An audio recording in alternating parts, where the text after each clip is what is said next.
What is going on, y'all? This is the Caveman. I'm here with Football with Oz Austin for episode 100 of Against the Blitz, and we're doing our first mock draft of the 2026 NFL draft season, and this is exciting. I know a lot of people have been mocking like crazy, probably since the end of last year's draft. People are that insane. I have not done many personally. I know Austin's done a few, but this is my first like official sit down, really think it through and go start to finish. So this is gonna be fun. This is the first real dabble I have in the whole pool of top end players that we're looking at. Yeah, I've done a couple hundred, I think, but I've never done them officially. So I always do something stupid. I always make a weird trade. I always do something dumb. So this is my first official mock where anyone can critique and look at it. So I'll try to polish them up here today. We are going to do a traditional predictive mock. We are going to go odds and evens. I get the odds. Austin gets the evens. So throughout the next few weeks, we'll get creative with our mocks and, kind of really spice things up. But since this is the first sit-down one we've really done, we figured we'd keep it traditional and just kind of stick to the regular old rules. So I'll start with the first overall pick. But before, obviously, Discord link down in the description if you want to talk more draft, more football, more anything with us.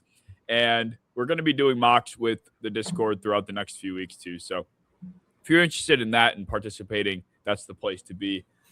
But let's just start things off. I'm not going to waste too much time with the first overall pick. It's pretty damn certain that Fernando Mendoza will be the selection for the Las Vegas Raiders. I think it would be one of the craziest trades in draft history if they decided to opt out of this one.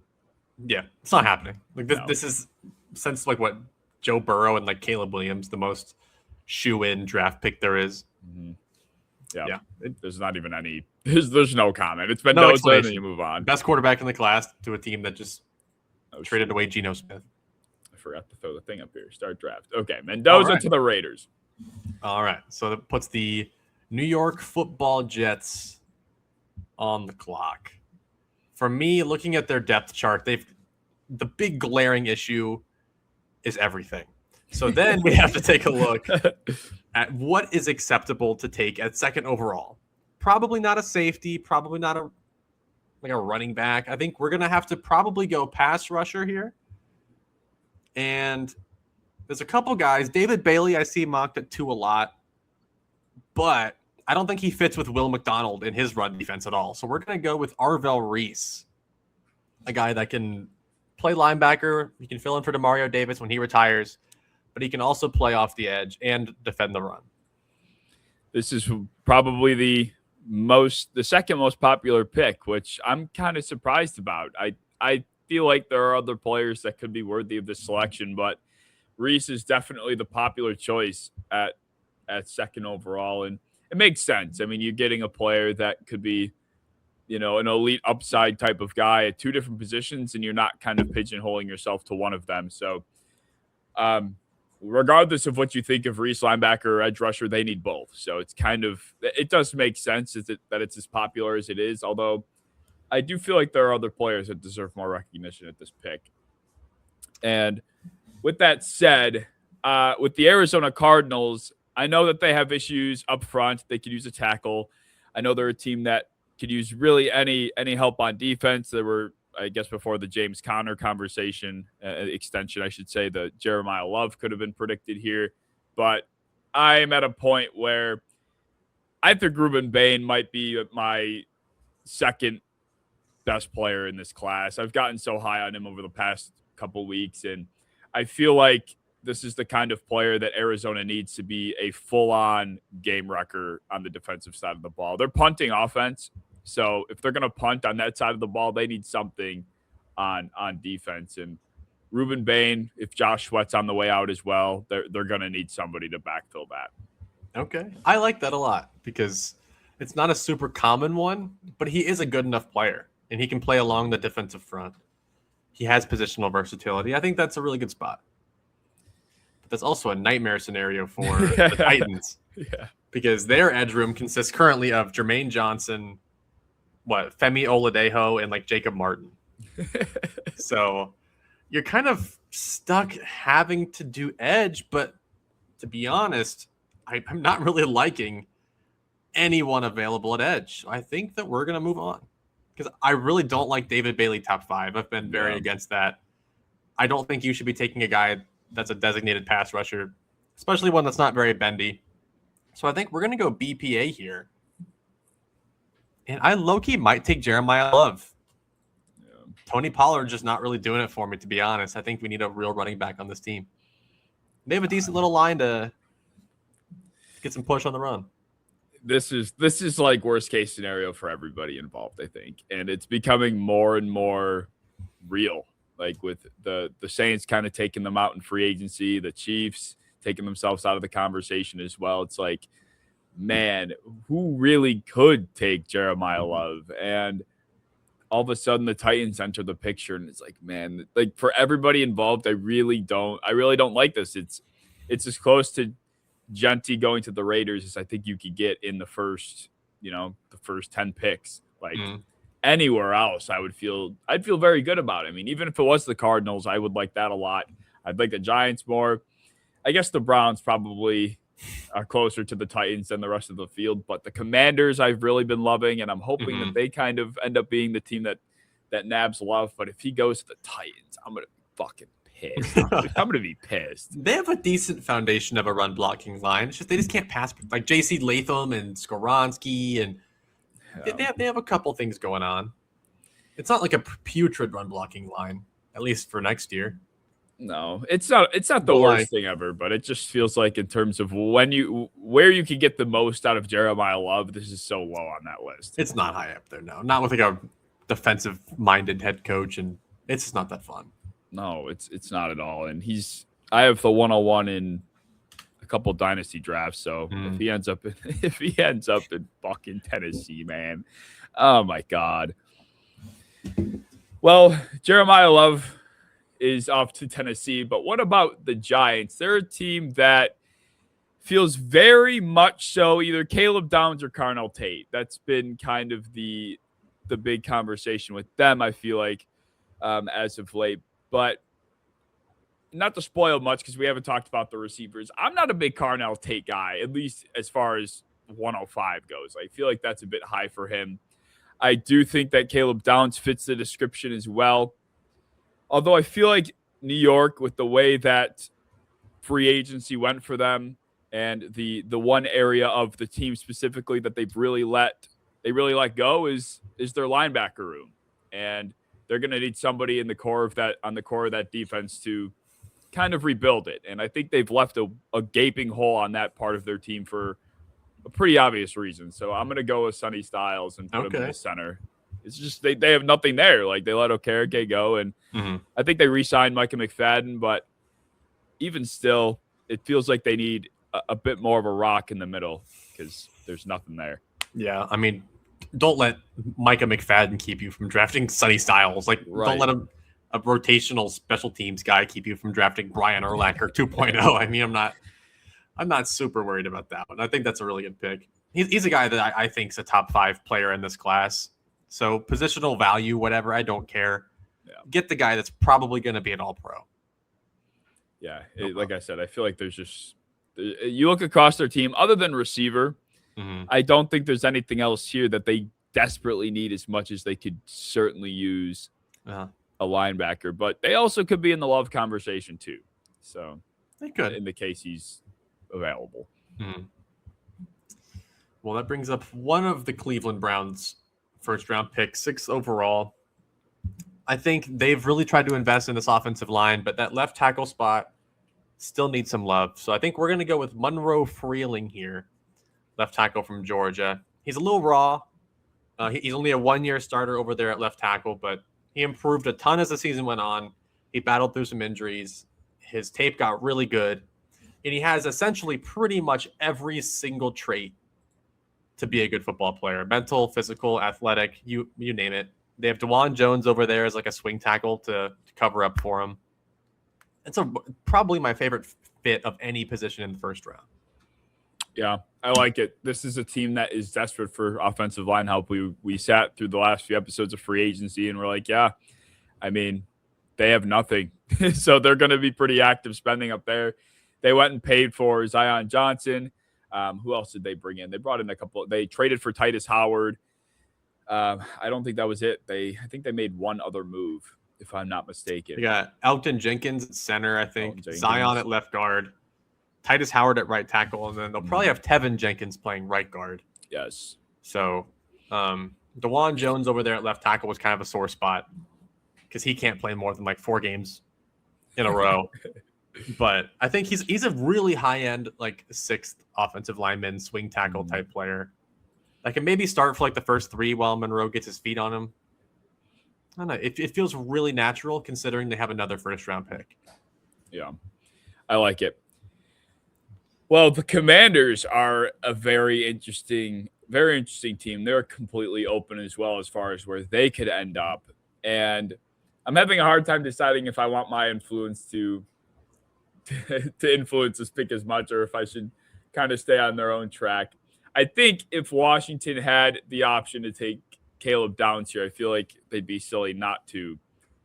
But I also feel like Diami Brown, Van Jefferson, Luke you McCaffrey, name it. What do you mean? Luke McCaffrey, you name whatever random receiver that they have / they've brought in over the past couple of days. It's just not enough to prevent them from getting Jaden Daniels some more help. So I'm not Carnell Tate pilled. I'm Makai Lemon pilled. So I think Makai Lemon goes to the Commanders at 107. And I think that this easy button is what the Commanders offense lives on, those types of plays / playmakers. And I think Lemon fits that perfectly. You are now slot receiver pilled. I'm glad you. He's not just a slot, but yeah, you're right. I am a little bit. He's no Ra. No, he's up there. Well, I think that makes life a little easier for us in New Orleans. Looking at this receiver room of Chris Olave, Mason Tipton, and Devon Vele with star depth, Jalen Polk and Bub Means. So I think we're going to go with Carnell Tate here. Chris Olave can stretch, but he's 180 pounds. He's just injured all the time. Carnell Tate helps that a lot. He's a solid route runner, good vertical threat. He opens it up a lot for Shuck. I like that fit a ton. Yeah, I do too. That would be fun for Shucky. Shuck, ETN, Olave, Carnell Tate. That's a fun room. I saw a couple people, throwing Sadiq here, which I think would be pretty interesting because then, I feel like Jawan Johnson is obviously not stopping you from Sadiq, but he kind of already is that in like a very light version to some extent. He's like a different style where he's also just like a limited tight end in his own way. Yeah. Sadiq's far more athletic and far better blocker to me, but it would be interesting having 2 very unique tight ends in the same room that are both more receiver oriented. Well, the Chiefs are in an interesting spot here. I feel like if David Bailey fell to the Chiefs at 9, I feel like they would take him.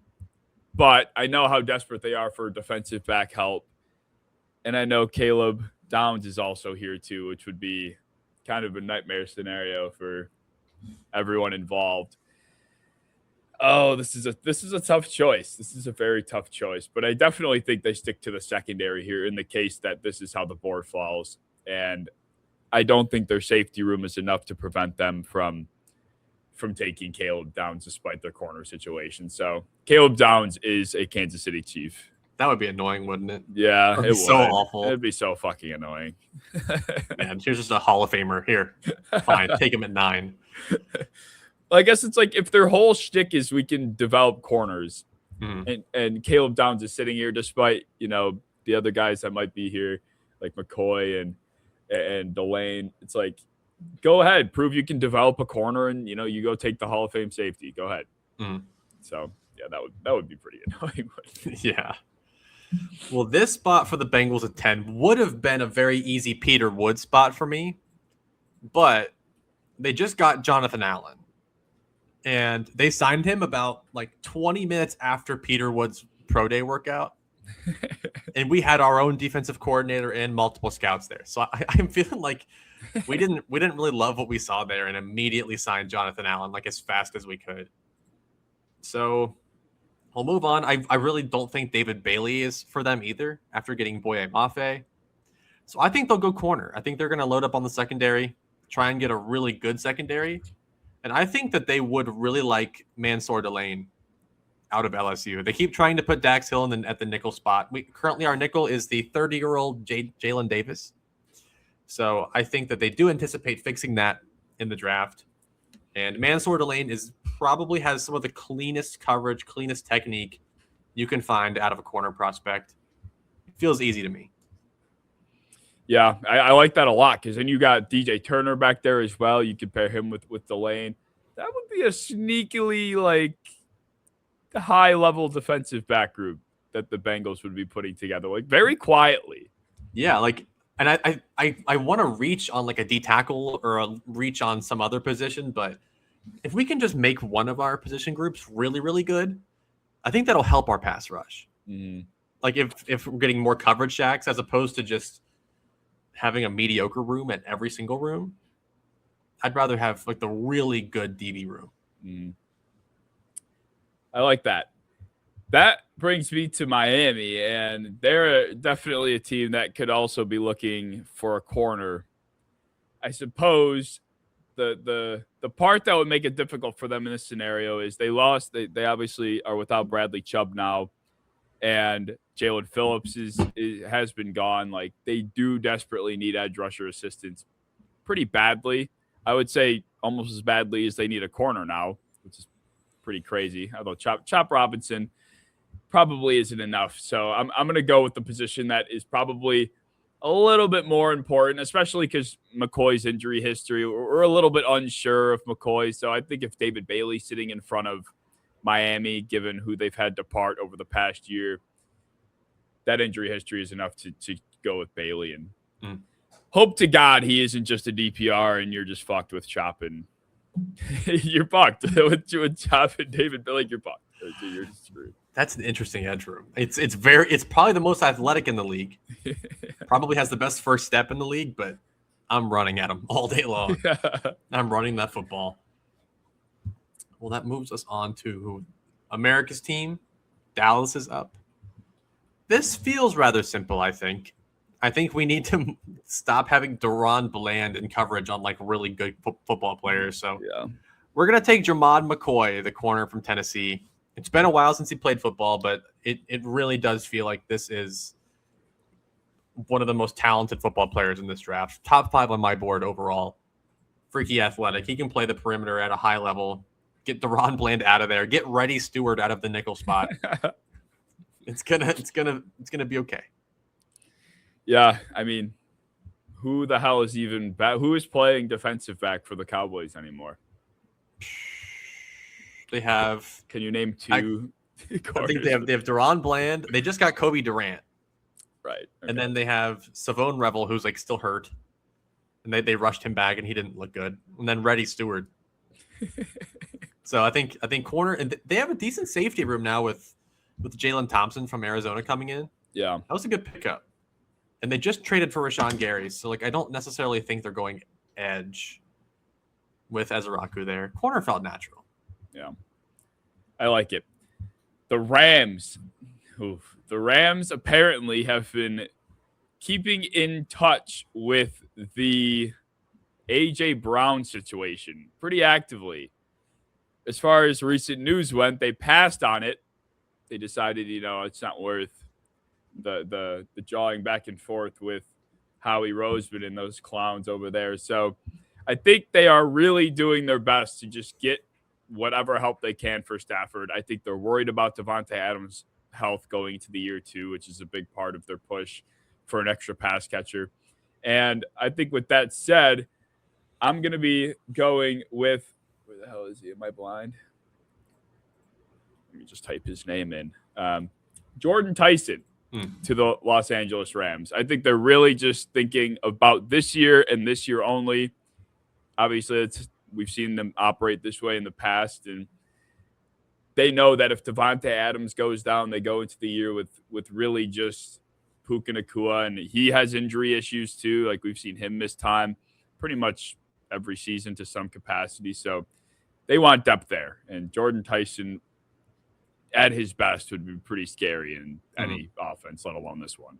Yeah, I mean they used to be the easiest corner shoe-in team ever, and then they just invested so much money into that corner room like I've never seen in my life. So they put themselves in position to finally go offense again, and the quarterback to replace Stafford just really isn't there at 13. So getting another weapon for that next quarterback is going to be huge. So that puts the Baltimore Ravens at the clock again. They were not here for a couple days, and now they're back. This feels pretty easy. We're going to go Francis Mauigoa, the offensive tackle from Miami. He very much projects to be an elite guard if he ever goes to play there. So I think he's a solid tackle prospect. I think he's an elite guard prospect, and I think that he can be everything they have wanted from Falele for the last 4 years, except he actually has feet and is athletic and is smart. But he is huge. Yeah, Falele is obviously not a priority for them. They let him walk, and he's been floating ever since. I don't think he's been picked up. He couldn't even get the Evan Neal one year $1 million contract. He's not even to get in the minimum. That's crazy. That is crazy to think about. This is a guy that the supposed Super Bowl contending team continued to trot out there, and he garnered zero interest in one of the most desperate free agency cycles I feel like we've ever seen. That is pretty telling. Is someone able to accept less than the vet minimum? I don't know. I wonder, right? If no one will take him for the vet minimum, is he allowed to be like, I'll play for $500,000 just to be employed? I wonder if they can do that. I wonder if do you think he's being picky? No way, right? Think so. No way, right? I bet he's trying to go to the Giants and they just won't do it. He wants to follow Harbaugh. I bet he'll try and go to the Chargers too, and that won't do. Yeah, it doesn't look like it was as much of a Harbaugh thing as it seems, because he was not in a hurry to get him over to Baltimore at all. No, I wonder what it was then, because that makes you wonder. I don't know. Well, they invested into some depth guys. They drafted Emory Jones and they did some other stuff, but those guys just didn't take, and I don't know why. I think they also hated Ben Cleveland, so it just didn't. Yeah, I think they hated the other options even more. Yeah. Well, the Tampa Bay Buccaneers, I was of the belief that they could be a Sadiq team until they re-signed Cade Otton. And I guess that doesn't stop them necessarily, but I feel like they like Cade Otton enough to where he's stepped in the past when other pass catchers have gone down and been a pretty important part of that offense. So I feel like bringing back Cade Otton was pretty telling in terms of the tight end position, we'll say. But where else could they go? They definitely could use some more linebacker depth. I mean, they brought in Anzalone, but outside of that, I'm not sure if they have much else, but linebackers are not really available at this stage. Defensive back is interesting. Edge rusher is interesting.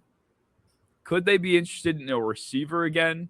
No way, right? That would be pretty ridiculous. Well, I think I'll make it pretty... Do I want to do that, though?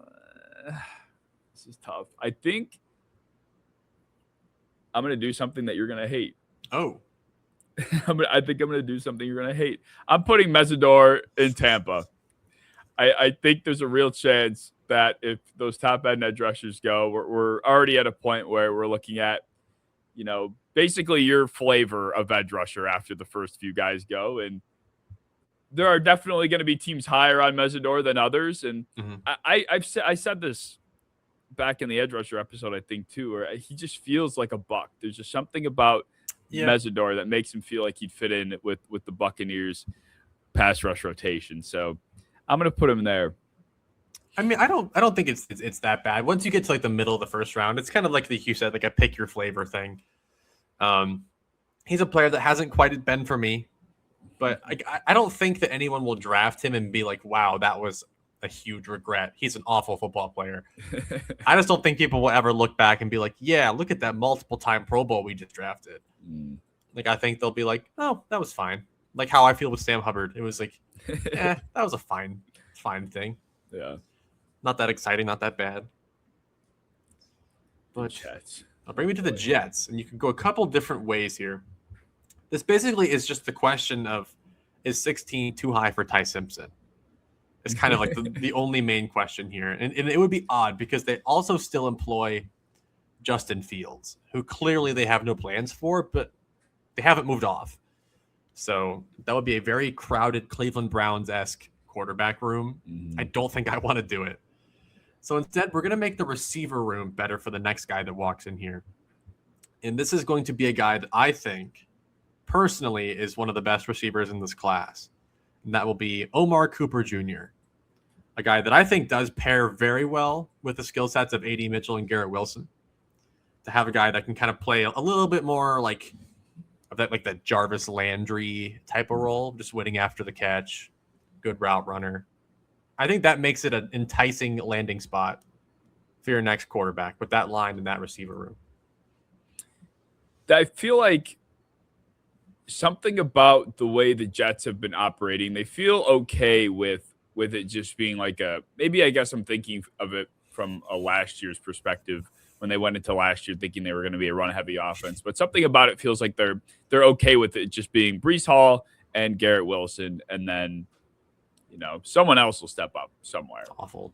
It's terrible. But I do think part of that was just the thinking that Justin Fields is more involved in that ball handling than not. So if you're even thinking about going the route of a quarterback like Ty Simpson or anybody that's not quite Justin Fields per se, they need somebody else there, and that's why they went and traded for A.D. Mitchell to begin with. So Omar Cooper off the board. That means the Bills are fucked. It's really where we're at. So thanks for that. Yeah. Ooh, Detroit's in an interesting position. They could definitely use some edge rusher help. Aiden Hutchinson's kind of been doing it alone for a while now. Although I do think, I feel like that's probably the only way. I mean, I hate their corner room. I don't think DJ Reed is what he was. Terrion Arnold's terrible, but there's no corners here that I feel like I'm comfortable with. Like the safeties are interesting, but this is the last team that needs a safety. Other than Jack Campbell, there isn't much at linebacker either. I guess in this case, I would be okay. No way. I feel like they're just not a Keldrick Falk team at all. But then again, they might be. Maybe this is where Peter Woods ends up. Maybe this is the team that goes for interior defensive line help. There's not much else at pass rusher that feels like that I'm comfortable with, at least. And I think anywhere to give Aiden Hutchinson some assistance would be helpful. So Peter Woods goes maybe higher than some people expect, lower, maybe just right. It feels like he's all over the board at this point. I mean, overall, I think I'm higher than him than consensus, but the fact that he measured so bad and then selectively still only chose some activities to do in his pro day. He didn't run the 40, which I feel like he could have flew in, 4.9 at least.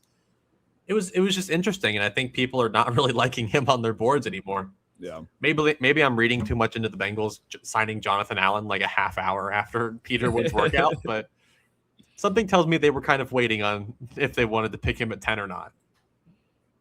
But that moves me on to the Minnesota Vikings, who, looking at their depth chart, they have a lot more holes than I really thought. But one glaring one is safety.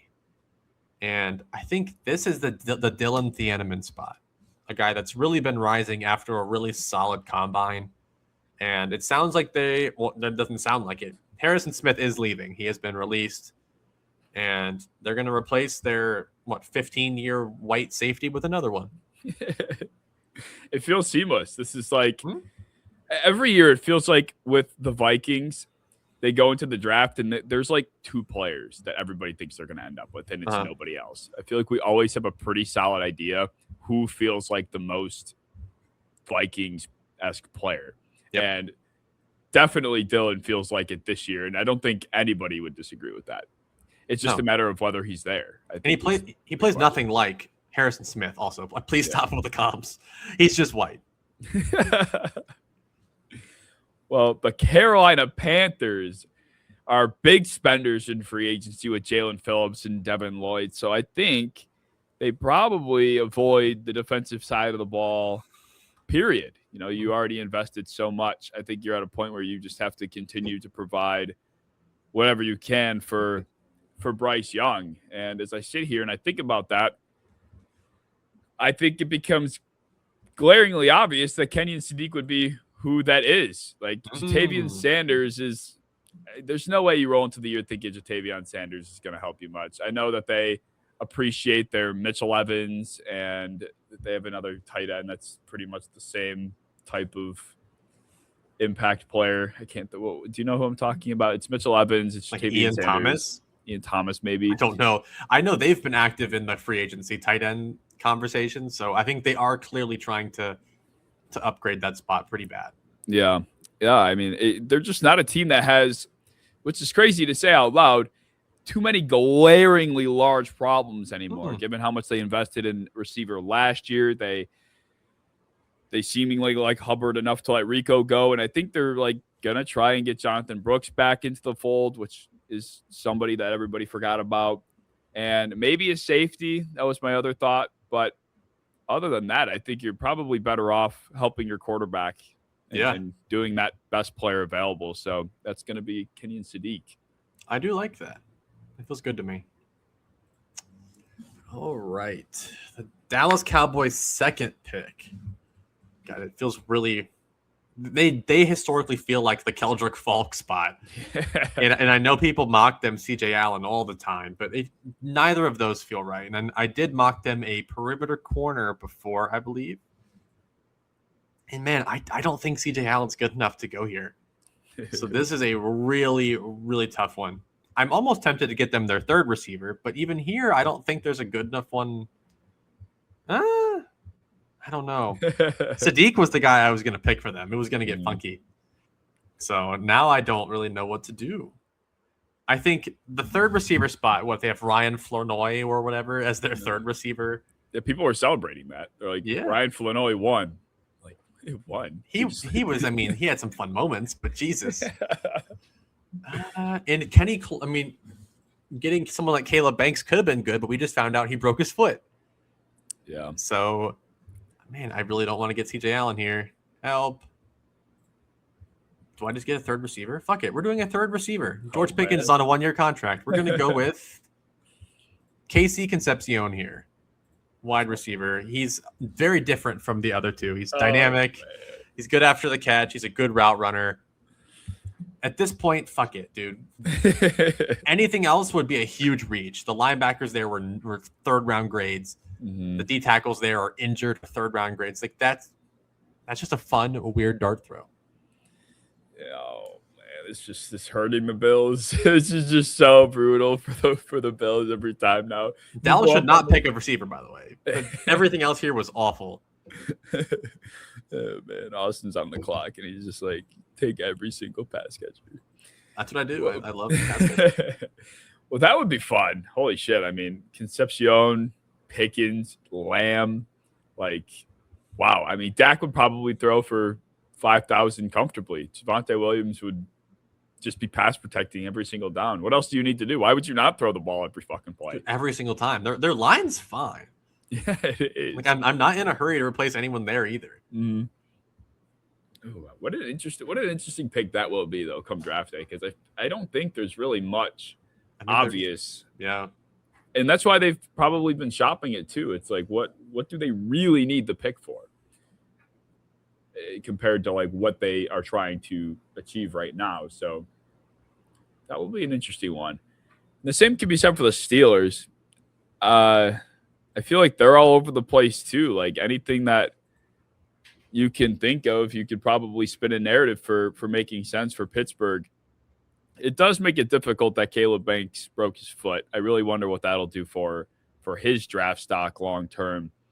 Oh man, it's just like offensive line, like Fano staring me in the face, but it's just tough because I love Zach Frazier, and I do think ultimately that Fano will probably, I feel confident that he could end up playing inside, especially after everything that's happened with Will Campbell. Shit, man. What do we do otherwise? I guess. Yikes. What the fuck? There's an interesting thing here. There is the most Steelers player ever here staring me down, and I hate it. But I might do it because I hate it and I don't like Pittsburgh, so I might do it. What position does he play? Edge rusher. I was thinking of an offensive guy. An offensive guy. Interesting one though. I think we're the number one need on PFF. The number one what? Their number one need, as it says on the simulator. Need. Oh no. I'm not even. Will Howard is the guy. I'm a Will Howard guy. All right. I'm not replacing my boy Will Howard with Ty Simpson. We're not doing that. That thought didn't even cross my mind. Will Howard for the win. Dude, he will have the cleanest 6 wins of all time. He really would. Like him, Michael Pittman, DK Metcalf. There will be games where it's like, you know what? This is not the worst thing. Those 3 guys, they all feel the same somehow. Like if Will Howard was a receiver, he'd probably be like Michael Pittman. Does that make any sense? He'd be like current day Mohamed Sanu. Current day. If you had him run routes today. Not even like perfect passer rating Mohamed Sanu. No, Mohamed Sanu, the receiver. The current 36-year-old. Yeah, he had didn't he have a perfect passer rating? I think he did. Well, oh man, I think I don't know what Pittsburgh would do in this situation. I guess what I will do is give them. Who did they sign? They signed Jalen. No, who did they sign in free agency? Because they signed a defensive back, didn't they? They got Brisker. Signed Jaquan Brisker. So they have 2 safeties. I mean, yeah. At corner, they lost Pierre. They signed Jamel Dean to a 3-year deal. Like what the fuck? Off the top of my head, adding another receiver couldn't hurt that bad. I mean, what do we think Michael Pittman is? I know, but like, I think he is. I think he's Denzel Boston. That's what I think. Yes, exactly. What the fuck do you do with that room? That is my comp. It is mine too. Like, what the fuck do you do with that? Can I trade? No. I can't think of that right now. I'll be here forever. All right. I don't think if you're still struggling, upgrading the guard room actually could be good. Right now they have Spencer Anderson and Mason McCormick at guard. I think they like McCormick a lot. I think they like McCormick. I don't know if they like Spencer Anderson. I don't know if they like Anderson. But I do also think they have to be questioning how much longer they have TJ Watt for. So, and we know how much they like to have a cycle of different players and options at edge rusher. So I'm going to go with Keldrick Fall. Yes. He feels like a Steeler. He feels like a Steeler to me. That would be ideal. It's so nasty. That is the dirtiest. Send that to like the 5 Steelers fans in our Discord. Well, really though, like maybe McNeil Warren, like that was the other thing I was thinking. But after free agency, I don't know. That's what I mean. It gets way harder. It is like this is hard. Not this next pick though. For our Chargers, I think we're gonna go with Vega Ioane, the offensive guard from Penn State. Looking at it right now, they have Trevor Penning and Cole Strange at guard, backed up by Ben Cleveland. So this team badly needs offensive guard help. They could use some defensive, stuff, but after seeing how they lost in the playoffs, not upgrading the offensive line would be a slap in the face. Yeah. It would be. I still am shocked that they weren't the Tyler Linderbaum team, if I'm being honest. But seeing how much he was paid, I guess it makes sense. Yeah, $27 million. Yeah, no thanks. Yeah, for real. Like, holy shit, man. Well, how about the Eagles? They're a team that I think I feel pretty good. Oh, do I feel pretty good? Yeah. No, you know what? We're gonna put Spencer Fano on Philadelphia because Lane Johnson's probably got a year left. He was pretty much contemplating being done, so I'm feeling pretty good that they're gonna be looking to shore something up with him on the back end of his career. Like they basically had to beg him to return. So what do you do after this? Yeah, offensive line is crumbling. So, well, they did lose their what the hell is that guy's? What the hell is their offensive line coach's name that decided to Stoutland? leave? Yeah, he got pissed off by, I suppose, all the antics of that front office Maybe, yeah. and stormed off. But I don't know. Other than that, the Eagles are in a pretty shitty spot with their offensive line. They have Mailata, Cam Jurgens, and that's really it. Yeah. Outside of Lane Johnson. Well, the Cleveland Browns are back on the clock. This is another team that is talked about to be the Ty Simpson team, but just having Deshaun Watson, Shadur Sanders, Dylan Gabriel, and Ty Simpson, it feels like we're doing the same old dance over and over again. And I really just want to create a room that is built for the quarterback first, so we can just slide the quarterback in and he'll succeed. So I think we're going to go receiver. And I think that we need a big-bodied, deep threat here. Oh, my God. And it's not Denzel Boston. Oh, no. It'll be Chris Brazzell from Tennessee. I'm not buying the Tennessee helmet scouting hype with this guy. I think he actually is nuanced. I think he's a decent route runner. And he is still one of the best vertical threats in this class. So they should double dip. That should not be it. They should draft 2, maybe 3 receivers in this class. They should really only draft offensive line and receivers in this class. Nothing else. The Browns, yeah, like you said, they need to prepare this team for. They need to prepare the team for a quarterback, whoever it is. Like they're at a point where, I mean, since 2000 at least, they've been just shooting at quarterbacks left and right. It's like, how about you take more of a 49ers approach in a sense, where the rest of the team is prepared for whoever you have slotting in, and then maybe you'll have some different success because they haven't really tried a different approach in quite some time. So maybe make it a little bit more appealing for somebody else too. Like, instead of just cycling through different quarterbacks to try and have them figure it out, maybe make it a little bit more attractive for somebody to want to end up here. So Chris Brazzell, 6 receivers now are gone in the first round? 5? Almost all. Yeah, like we're getting rid of. And Denzel Boston is not one. No, I'm not thinking so either. So it's. I mean, I have your Buffalo Bills. We don't know what's done yet. Okay. Nah. Well, the Bears on the clock. They're a team that probably. Well, they still have a motivated Deo. Yeah, I don't know how to say his last name, but I think Austin Booker is pretty solid. Montez Sweat, okay. I think with the way that they paid Devin Bush too, so where do we feel like they could go? Like this whole Caleb Banks thing's kind of thrown a big wrench in a lot of plans. I feel like 'cause he probably falls out of the first round now, right?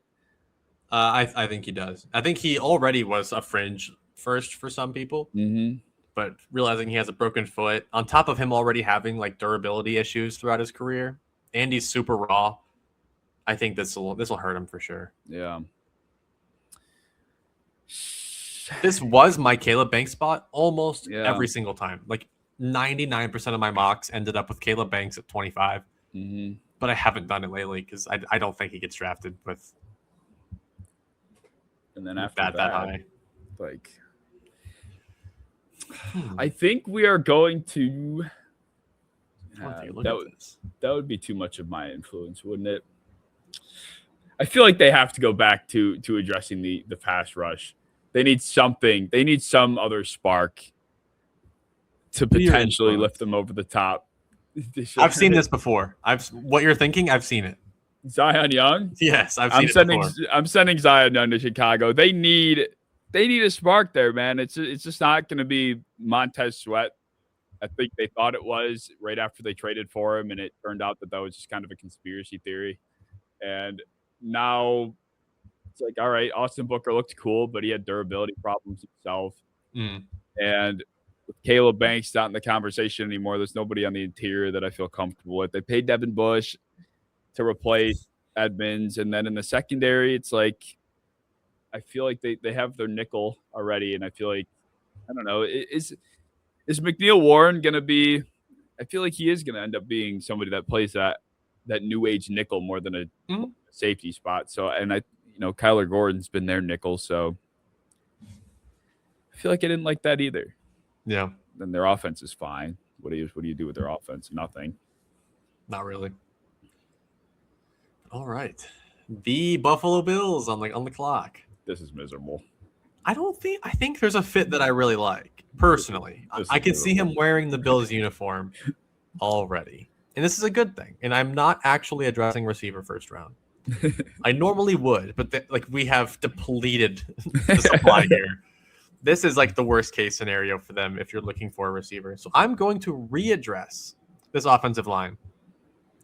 After seeing the loss of a stable presence in David Edwards, we're going to redo that with offensive guard Chase Besantis from Texas A&M.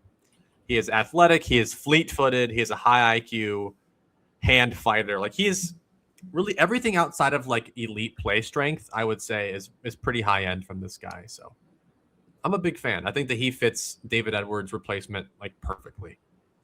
He's not someone I'm too familiar with, so that is interesting. But absolutely, I was kind of shocked that they ended up keeping McGovern and letting Edwards go, because I thought, I'll never be able to say his name right. Dan Prep. Who's their Cedric Van Pran Granger? Thank you. Yeah. Yes. I thought they liked him a lot enough, especially on the deal he's on, to just have him step up to the plate and then keep Edwards. But obviously that's not the case, and guard all of a sudden becomes a humongous priority. I don't know much about Chase Besantis, but he definitely will be the guard spot will be in this scenario too, probably the top need. Like, what else do you do if you're the Bills? They've invested a lot into their defensive back room as of late with CJ Gardner-Johnson and Geno Stone, yay, and everything else that they've done on the defensive line. Like, I thought about safety, but I was like, they just invested multiple times. Yes. Like, they still have Jordan Hancock, which some people think is interesting. They brought in D. Alford to kind of play that like nickel role. I didn't really understand. Like, I think that they still need upgrades at these positions, but they've invested enough already where I feel like they won't. So it was linebacker replacing Dorian Williams at starter, but I didn't like the value there, so I moved on, and it's going to be an offensive guard, which I don't think many people complain about, as long as he's like half decent. Yeah. Yeah. Well, the 49ers in an interesting position here. This could be, I don't hate the idea of McNeil Warren here, because I think in terms of BPA, this feels comfortable for me that he's that. Or do they want to have a backfill for Trent Williams too? Because is it even confirmed that he's coming back? Is that 100%? It sounds like it. I mean, even then, he's going to retire. Right. Like right after this. So I don't think drafting his replacement would ever be seen as a bad thing. But who would that be? Caden Proctor, baby. Welcome to the San Francisco 49ers. Somebody's going to I think somebody swings on him in the first. They should. They should, especially at this value. It feels like there's a lot less risk than where people were projecting him to go earlier in the college football season. So at this point, especially if he gets a year behind Trent Williams, I think this is one of those spots where it makes a lot more sense than a team that would need to slot him in right away and rely on him to be your starting tackle day one. That would be where maybe you're like, all right, now we're kind of asking a lot of him. But in this scenario, I feel like the value makes sense. And Trent Williams has been arguably their most important player for quite some time now. And the thought of him departing without really a backup plan, I would say is pretty terrifying if you're San Francisco. So we'll give Caden Proctor a shot. I like that because he's the guy that when he is managing his weight and playing at a high level, like he is a damn near a blue chip talent in this class. But when he eats a little too much and he gets his weight back up, he becomes one of the sloppiest evaluations in this class. So it's very, very hard. But if he can, become a professional and manage this and like actually get paid millions of dollars to, stay healthy and be a football player, then I think he could be one of the best ones in this class. Maybe the best. No doubt. But that'll bring us to Houston, who has invested a little bit, but I am not moved by their moves. I mean, they brought back Ed Ingram, which is a W, but outside of that, Braden Smith and Evan Brown. We actually got rid of Titus Howard, by the way. So I think it would be a tragedy here if I didn't get a guard for him. And we're going to go with Emmanuel Pregnon from Oregon. Older prospect, but if you just look the dude up on Google, and you can tell this guy is going to be a solid guard because he just looks how every Robert Hunt, how every just huge, strong, heavy anchor guard looks. I think that at minimum, he is a league average starter that Texans fans forget about in a good way. I like it. They definitely need offensive line help. I mean, they're once again in the same position where if you're mocking them really anything else, you're probably out of your mind. And this was the case last year, and then they traded back. So they're like, nah. And they just kind of stuck to it. And it's pretty admirable. You know, I think you hate Nick Caserio for it. I think I respect him. I think I have. The results show for it, man. They've been doing so good.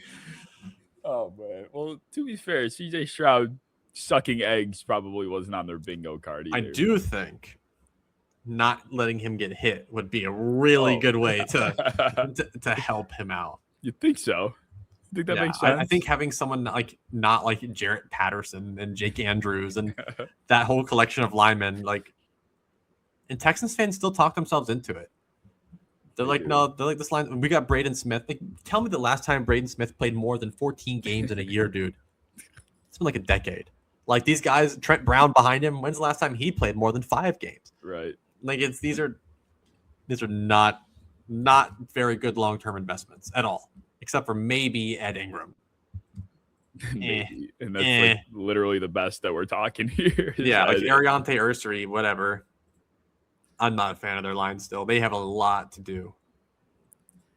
Yeah, they do. It's dark. It's pretty dark over there. CJ Stroud is going to be in the Kyler Murray boat real quick if he keeps that shit up. It won't even be his fault. I'm almost feeling better about Kyler Murray and playing with Justin Jefferson and all them than I am with, having CJ Stroud with that noise. Yeah, I don't disagree with that. Well, the Chiefs are now on the clock again because of their trade with the Rams, and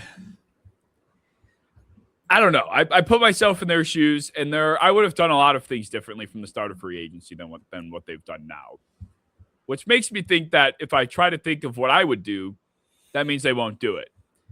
And if I try to put myself in that alternative perspective, they clearly wanted to address the running back position to help out Mahomes, to help out the run game, which makes sense.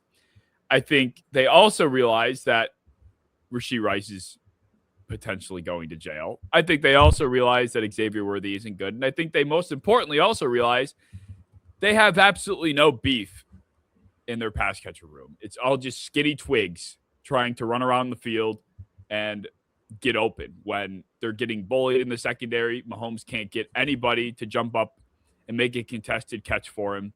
And as much as I don't like the player, I think in terms of what Kansas City needs is just a big body boy somewhere out there for Mahomes to potentially build a rapport with. So I wouldn't do it, but I feel like Kansas City is really trying to help Mahomes, and maybe offensive line would have made a little bit more sense with Caleb Lomo or something like that. But after seeing them go after Ken Walker and give him the money they gave him, I feel like they're just in a different frame of mind right now. And there's no way. I mean, they brought back Tyquan Thornton. Like, there's just no way they run this back with these guys, right? Like, they are just so small, so frail. They have to do something here. Let Jalen Royals play, but they won't do it. Like, he's strong. Stronger than all of them, like probably combined. Yeah. But whatever. Denzel Boston, yay. Well, Denver's tricky because they've done nothing. They have literally done nothing this free agency. And when I say nothing, I mean they have signed no one new. They haven't done it. They have not picked up a new player. And they let a couple guys go. They let John Franklin Myers go, which I think was the big one. They let Dre Greenlaw walk. So I actually think this could be a very interesting Caleb Banks spot because they do kind of like those like taller, more athletic pass rushing interior defensive linemen. He still needs help with his run D, but he's not a lost cause. It's mostly just technique based. And they have other D linemen where they don't have to require Caleb to be on the field the entire game. So I think this can kind of be more of a long-term swing. But because of the lack of weapons sitting here, I don't think that this can be the Eli Stower spot. I don't think that they need to upgrade in their secondary. Every single time I try to, I get yelled at by Broncos fans. So we're going to go Caleb Banks, and they're going to have to enjoy it because I give them a corner every time, and they don't like it. Well, because I think they are scarred by Jahdae Barron.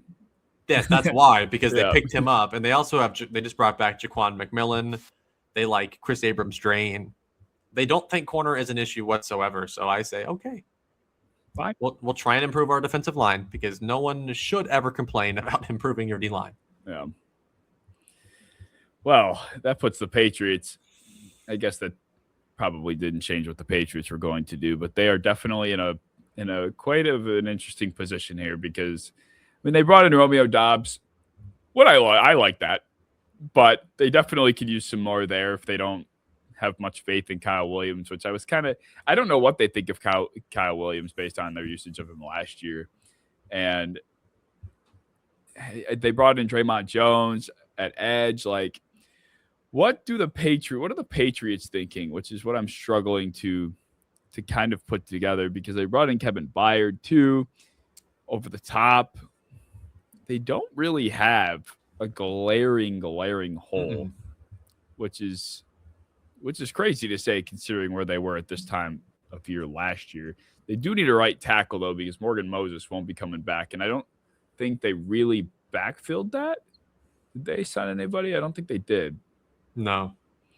I don't think so. They signed just Elijah Vera Tucker. Yeah. On the inside. So, well, I guess because I know Caleb Lone was a left tackle. Blake Miller. What do you know about Blake Miller? I would say, based off his profile, developmental, which would be good for this. Very athletic, long-armed, good run blocker. Just needs more time to keep getting stronger and using his hands. But kind of the perfect developmental right tackle you could possibly get at 31st. Do they want to go two developmental tackles? They would probably kill themselves if they're both developmental. Because I don't know. I don't think Will Campbell's developmental. I mean, he doesn't have like tools to develop into. Yeah. His whole thing was he's ready to go now. Who cares about the tools? Like he can play today. Yeah. But Blake Miller, it's more like people can kind of run through his chest a little too much, but he's still gaining weight. But he is a very good mover and a good run blocker. For the sake of simplicity, I'll give them Blake Miller because outside of right tackle, they really don't have a spot that I feel like they need to address. Like, I don't think they're a BPA team necessarily. And I'm not even sure I can tell you who that is other than McNeil Warren. So I think I like Blake Miller to New England here. I like that. He's a good long-term tackle. I have faith he'll be good. It's just a matter of when. But that's kind of perfect for where they're at and how they develop linemen. But for Seattle, the reigning champs, I normally would go guard here, but I kind of depleted that room pretty fast. There is not a guard here that is worth taking anymore. You've been the receiver and guard killer. I have been. I love receivers and guards. That's probably the two positions I've scouted the most this year. So it makes sense. But I'm going to give them a player that tragically has fallen this far. He really should not have at all. One of my favorite players in this class, Avion Terrell, corner from Clemson. Some people view him as a nickel. I think that he plays just fine on the perimeter. He's very scrappy, super athletic, and just super sticky. And I think that he is the more consistent player than someone they've had like a Tariq Woolen. I think fans are tired of that like high upside, but also gives up a ton of yards and a ton of big plays. I think they want someone that's just scrappy, sticky, and can play completely across the formation. Yeah, they definitely they lost quite a few high impact players. Like they were a team in free agency that I think people perceive as like, you know, they'll be fine, they'll be back, but they lost more than they chewed for sure. So they're definitely going to need to replace Woolen. And I mean, I guess with Devin Witherspoon, that doesn't make sense. Do you think Avion Terrell is better than McNeil Warren in terms of BPA? I think he's a better metrics? football player. Yeah. I think you could argue he's a top 15 football player in this class, Avion Terrell. But he just didn't really fit for any team necessarily that I was picking for. Yeah. I don't think did I even pick a corner after like 11th overall? After 12th overall, I don't think I did. So it was just kind of him falling down the board. I almost took him at 12. I think he's that good. Yeah. But he just, sake of the board falls to 32. Some people view him as a nickel. That's partially why, but I think he is a top 15 player in this class, probably. Well, that will do it for our first official mock of the 2026 NFL draft. Like I said, I haven't done hundreds of these to say what sticks out yet, but I think my least favorite selection was David Bailey to the Dolphins. I feel really bad for that. I don't feel bad because they're a division rival, but I do feel bad that that's how it went for them. I mean, that's how the draft goes every year, though. Is like we have an idea of how the draft is supposed to look, and then it looks completely different. Yeah. So anytime someone says that's a bad mock, they have no idea.